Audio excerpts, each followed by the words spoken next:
Aison. Intro. Avril 1941. La Seconde Guerre mondiale dévore l'Europe. Dans les Balkans, le royaume de Yougoslavie, une fière nation, est écrasé sous les chenilles des chars allemands en seulement 11 jours. Le pays cesse d'exister. Son territoire est démembré et distribué comme butin de guerre entre l'Allemagne nazie et ses alliés. Hansen met des cendres de la défaite, une flamme s'allume. Des mouvements de résistance surgissent, déterminés à lutter pour la liberté perdue. La réponse nazie est immédiate et sauvage. Pour chaque acte de défiance, les représailles sont disproportionnées. Des villages entiers sont incendiés. Des civils innocents sont arrachés à leur foyer et fusillés. Des communautés sont systématiquement anéanties pour servir d'exemple. Nulle part ailleurs, cette brutalité ne fut plus méthodique qu'en Slovénie. Là, l'occupation se transforma en une campagne de terreur scientifique. Déportations, arrestations massives et exécutions devinrent le quotidien, un système conçu pour briser l'esprit d'un peuple. Et ce règne de terreur n'était pas le fruit du hasard. Il fut orchestré par un homme, un général SS, qui transforma la cruauté en un instrument de pouvoir et dont le nom allait devenir synonyme de massacre dans la région. Cet homme était Erwin Rösner. Mais comment un électricien d'une petite ville allemande a-t-il pu devenir l'un des bourreaux les plus impitoyables du Troisième Reich? Ison, part 1. Pour comprendre le monstre, il faut d'abord connaître l'homme. Erwin Friedrich Karl Rösener naquit le 2 février 1902 dans un monde qui croyait encore à la promesse de l'industrie et du progrès. Il devint électricien, un homme de circuits, de câbles et de logique. Son univers était fait de connexions précises et de résultats prévisibles. En actionnant un interrupteur, la lumière s'allumait. C'était un métier qui exigeait de l'ordre et de la méthode, des qualités qu'il possédait en abondance. Mais le monde hors de son atelier ne suivait aucune logique. L'Allemagne de sa jeunesse était une nation à genoux, hantée par les fantômes de la Première Guerre mondiale. L'humiliation du traité de Versailles, l'hyperinflation qui transformait l'argent en papier sans valeur et les batailles de rue entre factions politiques créèrent un décor de chaos permanent. La République de Weimar, fragile et contestée, ne parvenait pas à offrir la stabilité, et encore moins l'espoir. Pour un homme comme Rösener, habitué à l'ordre, ce désordre était insupportable. Au milieu du désespoir, un mouvement politique offrait des réponses simples à des problèmes complexes. Il promettait un ennemi clair, un but unificateur et, par-dessus tout, la restauration de l'ordre par la force. En novembre 1926, Erwin Rösener, l'électricien, se découvrit une nouvelle vocation. Il adhéra au parti nazi. Sa capacité d'organisation ne tarda pas à être remarquée et il commença à gravir les échelons de la hiérarchie locale, mais la théorie politique n'était pas suffisante. Pour imposer l'ordre qu'il désirait tant, il lui fallait de l'action. Rösner rejoignit la SA, la Sturmabteilung, la section d'assaut du parti. Avec les chemises brunes, il plongea dans la violence des rues, apprenant à intimider, à se battre, à briser la volonté de ses adversaires. Il découvrit qu'il était doué pour ça. La violence lui donnait une sensation de pouvoir que son ancien métier n'aurait jamais pu lui offrir. La brutalité chaotique de la SA était efficace, mais Rösner était ambitieux et observateur. Il comprit que le pouvoir de la rue était passager et indiscipliné. Il voyait une autre organisation grandir dans l'ombre du parti, une garde d'élite vêtue de noir, mue non par la ferveur de l'instant, mais par une froideur calculée. Il comprit que le véritable pouvoir ne résidait pas dans les poings, mais dans la discipline de fer et la terreur silencieuse. Pour vraiment gravir les échelons, il devrait laisser les fauteurs de troubles derrière lui et rejoindre les véritables architectes de la peur, la SS d'Heinrich Himmler. Jason, part 2. En 1930, Erwin Rösener troqua l'uniforme brun de la SA pour le noir impeccable de la SS. Il laissa derrière lui le chaos des bagarres de rue pour rejoindre un ordre d'hommes qui se considérait comme l'avant-garde raciale et idéologique de l'Allemagne. Au sein de la SS, sous le commandement de Heinrich Himmler, l'obéissance n'était pas remise en question. C'était un réflexe. La loyauté était absolue, et la cruauté un outil utilisé avec une précision chirurgicale. Pour l'électricien méthodique, c'était le système parfait, l'ordre porté à son expression maximale. Son ambition s'épanouit, et ses promotions furent fulgurantes. En janvier 1933, le pouvoir tomba aux mains des nazis lorsqu'Adolf Hitler fut nommé chancelier. Soudain, Rösener n'était plus seulement le membre d'une faction politique. Il était un agent de l'État. Son autorité avait désormais le poids de la loi. Et sa première grande preuve de loyauté ne tarda pas à arriver. La cible était Arthur May, un directeur de journal. L'arme de May, c'étaient les mots. Dans ses articles, il dénonçait la violence nazie et mettait en garde contre la dictature qui s'annonçait avec l'interdiction des partis d'opposition, mais fut arrêté. Pour le nouveau régime, il était un problème à éliminer, une voix dérangeante qu'il fallait réduire au silence. Rösner y vit une occasion de prouver sa valeur. Avec une simple réquisition officielle, il demanda que la SS prenne la garde du prisonnier. Il n'y eut pas de procès. Des hommes de la SS le sortirent de sa cellule, l'emmenèrent dans une forteresse isolée et l'exécutèrent. Dans le rapport officiel, un mensonge concis et efficace abattu lors d'une tentative de fuite. Ce fut le point de bascule. Rösener prouva qu'il n'avait aucun scrupule. Il était capable de transformer un meurtre de sang-froid en un acte administratif. Qu'est-ce qui, selon vous, pousse une personne ordinaire à commettre des actes extraordinairement cruels au nom d'une idéologie? Est-ce une faille de caractère ou le pouvoir du système qui la corrompt? Laissez votre avis dans les commentaires. Des histoires comme celle-ci appellent à la réflexion et seuls les élus cliqueront sur le bouton rouge pour s'abonner et continuer cette aventure avec nous. Naine avec le sang d'un homme sur les mains et la confiance de ses supérieurs, Rösner était prêt pour son prochain acte.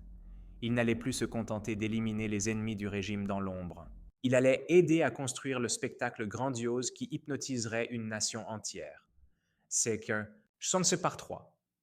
Après avoir prouvé sa loyauté par le sang, Erwin Rösner reçut une nouvelle mission, une mission qui exigeait un tout autre type de compétences. En 1934, il fut nommé au comité d'organisation des rassemblements du parti à Nuremberg. Il ne s'agissait pas d'organiser une simple réunion politique, il s'agissait de bâtir une cathédrale de la foi. Il devint l'un des architectes du plus grand spectacle de propagande que le monde ait jamais vu. N'imaginez 700 000 partisans, se déplaçant comme un seul organisme. Imaginez l'architecture d'Albert Speer, avec ses projecteurs pointés vers le ciel nocturne, créant une cathédrale de lumière qui transformait un événement politique en un rituel quasi mystique. Le travail de Rösener consistait à s'assurer que chaque étendard, chaque marche, chaque salut soit exécuté avec la précision d'un mécanisme d'horlogerie. L'électricien méthodique appliquait désormais sa logique à la manipulation de l'émotion d'une nation entière. Cela nous amène à nous interroger. Qu'est-ce qui est le plus dangereux? La violence qui brise le corps ou la propagande qui emprisonne l'esprit? Ce spectacle fut immortalisé par l'objectif de la cinéaste Leni Riefenstahl. Son film, Le triomphe de la volonté, n'a pas seulement documenté l'événement. Il l'a amplifié, le transformant en un mythe intemporel de pouvoir et d'unité. Rösener a construit la scène et Riefenstahl a retransmis la pièce au monde entier. L'art et le pouvoir unis au service d'une idéologie mortelle. L'image d'Hitler descendant des nuages, tel un sauveur, était une illusion soigneusement fabriquée, et Rösner en fut l'un des illusionnistes Nest. Il possible de séparer l'art de son message. Une œuvre peut-elle être à la fois techniquement brillante et moralement monstrueuse? Le succès à Nuremberg, consolida sa réputation d'organisateur efficace et loyal. Dans les années qui suivirent, il fut muté à des postes de commandement de plus en plus importants à travers toute l'Allemagne, d'Allenstein en Prusse orientale, à Berlin et Wiesbaden. Il n'était plus un simple homme de main, il était un administrateur de confiance au sein de la bureaucratie grandissante, de la terreur de la SS. Enil était devenu maître dans la création de l'image du pouvoir. Il contribua à forger le mythe d'un régime invincible. Mais les mythes sont faits de lumière et d'ombre. La guerre, qui approchait à grands pas, exigerait que ce pouvoir soit prouvé par l'acier et le sang. Jijisombla, part 4. En 1941, la machine de guerre allemande semblait inarrêtable. Des nations entières étaient tombées face à la Blitzkrieg. Mais dans le sud, une fissure inattendue apparut dans l'armure de l'Axe. L'armée de Benito Mussolini, au lieu de conquérir la Grèce, fut humiliée et repoussée, créant un grave problème stratégique pour Hitler. La résistance grecque ouvrit une porte aux Britanniques pour débarquer des troupes sur le continent, menaçant les champs de pétrole vitaux de la Roumanie et le flanc sud de l'Allemagne. Oynosenpur écrasait la Grèce. Hitler avait besoin d'un libre passage à travers la poudrière des Balkans. La Yougoslavie devint la cible de la pression diplomatique. Le 25 mars 1941, le gouvernement yougoslave, acculé, céda et signa le pacte qui l'alignait sur l'Axe. Cela semblait être une victoire sans effusion de sang. Mais le peuple yougoslave n'accepta pas cette reddition. À Belgrade, une vague de fureur et d'orgueil blessé déferla dans les rues. Le cri était « Bolje grob nego rob », plutôt la tombe que l'esclavage. En 2 jours, un coup d'État militaire soutenu par la population renversa le gouvernement et déchira le pacte. Pour Hitler, ce n'était pas un acte politique. C'était une trahison personnelle. Sa fureur fut immédiate et absolue. Il publia la directive numéro 25 ordonnant que la Yougoslavie soit détruite militairement et en tant que nation, avec une cruauté implacable. Le 6 avril, la Luftwaffe lança l'opération Châtiment, bombardant Belgrade sans pitié, précisément le dimanche de Pâques orthodoxe, tuant des milliers de civils. Une force écrasante composée d'Allemands, d'Italiens, de Hongrois et de Bulgares déferla à travers toutes les frontières. L'armée yougoslave, prise par surprise et désorganisée, s'effondra en seulement 11 jours. La Yougoslavie était détruite et occupée. Mais une nation conquise ne reste pas docile bien longtemps. La résistance, inévitable comme le lever du soleil, commencerait à germer dans les montagnes et les forêts. Pour cette maladie, les nazis avaient un type de médecin bien particulier. Un spécialiste pour amputer l'espoir et cautériser la rébellion par la terreur. Cet homme était Erwin Rösener. Et il était en route pour la Slovénie, apportant avec lui non pas l'ordre, mais le silence des cimetières. John Omsi, part 5. Avec sa nomination au poste de chef supérieur de la SS et de la police, Erwin Rösener devint le dirigeant de facto de la Slovénie occupée. Son pouvoir était quasi absolu et il ne rendait de compte qu'à une seule personne, Heinrich Himmler. Sa mission était simple dans sa formulation, mais complexe dans son exécution. Pacifier la région et écraser la résistance des partisans qui se propageaient comme de la mauvaise herbe dans les forêts. Rösener savait que les balles et les soldats ne suffiraient pas. Pour vaincre, il devait détruire quelque chose de bien plus profond. La confiance entre les gens. Sa stratégie était démoniaque dans sa simplicité. Il instaura une politique de responsabilité collective. Si un soldat allemand était tué dans une embuscade, ce n'étaient pas seulement les partisans qui seraient straqués. Des villages entiers en paieraient le prix. Des otages civils qui n'avaient rien à voir avec l'attaque seraient exécutés publiquement. L'objectif était de rendre le coût du soutien à la résistance si insupportablement élevé que la population elle-même se retournerait contre les combattants de la liberté. Il transformait chaque citoyen en un otage potentiel et, en même temps, en un délateur potentiel. Mais son chef-d'œuvre de manipulation arriva en 1943.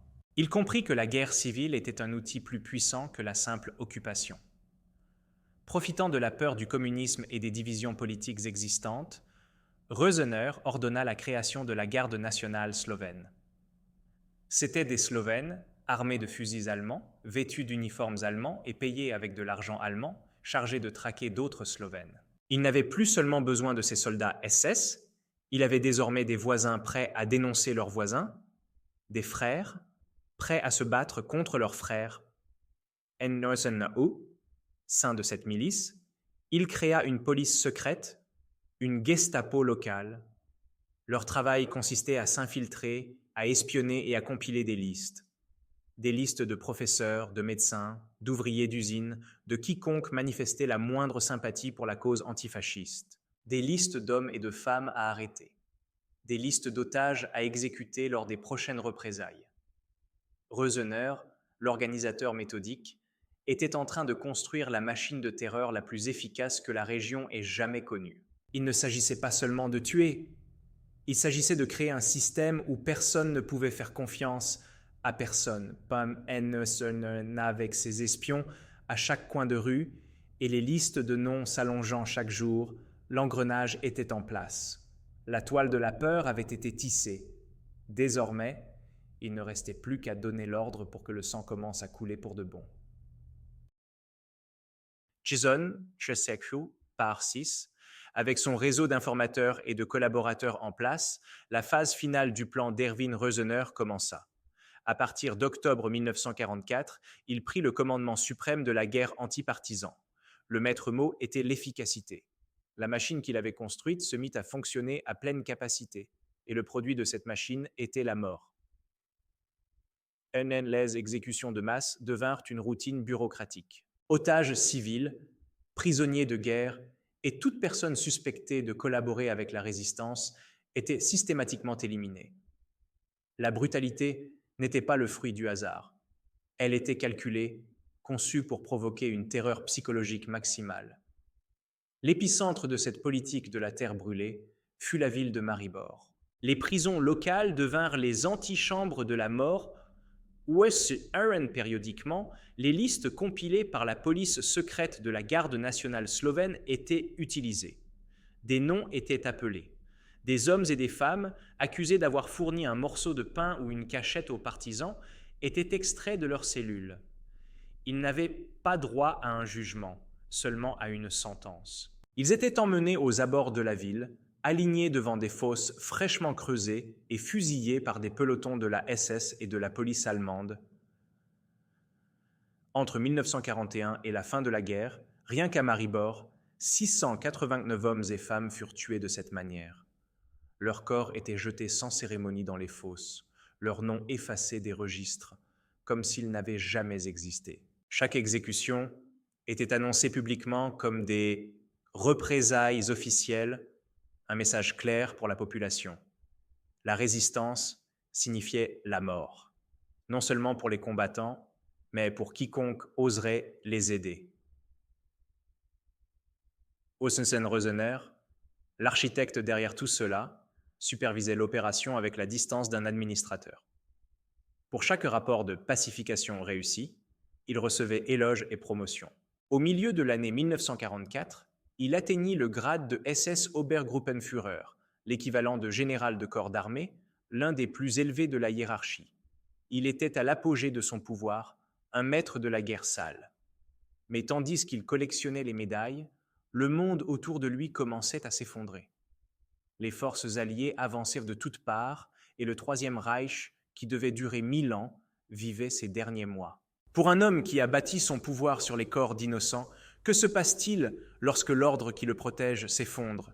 Que reste-t-il lorsque la justice, si longtemps ignorée, frappe enfin à sa porte? Aquatak. Sonne finale. La fin est arrivée le 8 mai 1945. Le Reich de Milan n'a duré que 12 ans.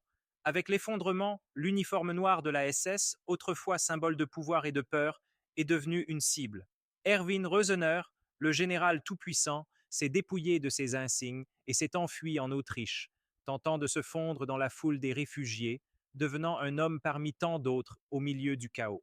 Mais pour les crimes qu'il avait commis, aucun déguisement ne pouvait suffire. Pour Reusener, il n'y aurait pas de grand procès à Nuremberg, sous les feux des projecteurs du monde entier. Sa justice serait plus intime, plus directe.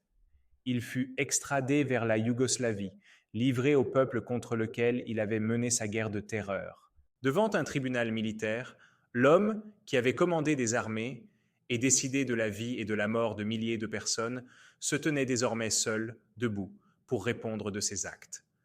Les chefs d'accusation étaient clairs: meurtre de masse, torture, terrorisme d'État.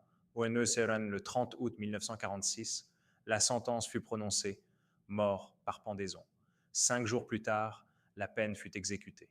Erwin Rösener, l'électricien devenu architecte de la propagande et, finalement, maître du massacre, avait 44 ans. Son corps fut enterré dans une fosse commune au cimetière de Ljubljana, la capitale de la terre qui l'avait tant terrorisé. Une fin sans honneur, sans monument, sans mémoire, sans une disparition semblable à celle qu'il avait infligée à tant de ses victimes. Son parcours nous force à nous demander: le mal est-il inné ou est-ce quelque chose que nous apprenons à faire? L'histoire d'Erwin Rösener suggère que, peut-être, la capacité à la monstruosité réside en chacun de nous, n'attendant que l'idéologie adéquate, l'opportunité propice et le choix de suivre des ordres sans les remettre en question. Qu'en pensez-vous? Partagez vos réflexions dans les commentaires. C'est un espace sûr pour en débattre, même anonymement. Si les histoires comme celle-ci, qui nous forcent à regarder dans les recoins les plus sombres de la nature humaine, sont importantes pour vous, abonnez-vous à notre chaîne et aimez cette vidéo. Cela nous aide à continuer à vous apporter du contenu qui compte. Après tout, l'histoire ne nous juge pas, mais elle nous enseigne qu'à la fin, tout homme est jugé sur ses actes. Et jugé